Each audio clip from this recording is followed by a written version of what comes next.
Repeat, we have the UBS Receipt Book. March 8, 2020 by Anna von Reitz.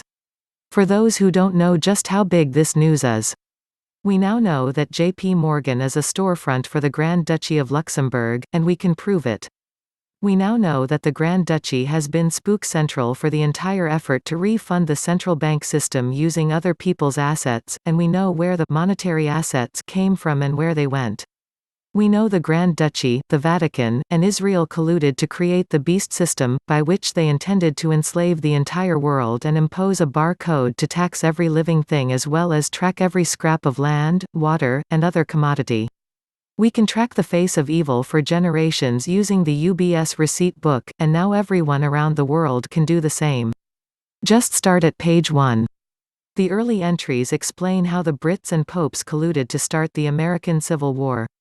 Abraham Lincoln joined the Illinois Bar Association in 1834.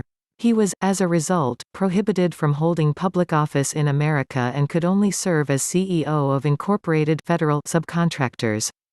The nature of his mission as an agent of the British Crown, Westminster, is clearly detailed, including what he and his heirs were supposed to receive for their treachery, most of Oklahoma and Kentucky. And that is just for starters.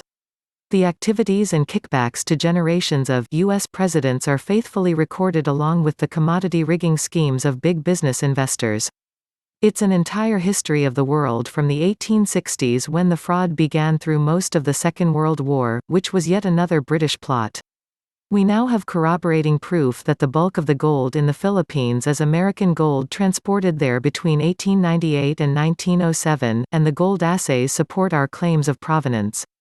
Read that, it was never Yamashita's gold and it never came from Japan, China, or the Philippines, all fanciful claims otherwise notwithstanding. It does not belong to the Chinese, Japanese, Filipinos, Indonesians, American servicemen, or any of the other servants of the interlopers, including the Scottish Commercial Corps that are responsible for this entire mess. The temporary wartime ownership of it by Imperial Japan counts for naught. Possession by pirates, at war or at peace, does not change ownership. The Second World War, like the First World War and the Civil War, were all mercenary conflicts by definition because they were declared by corporate CEOs and board members.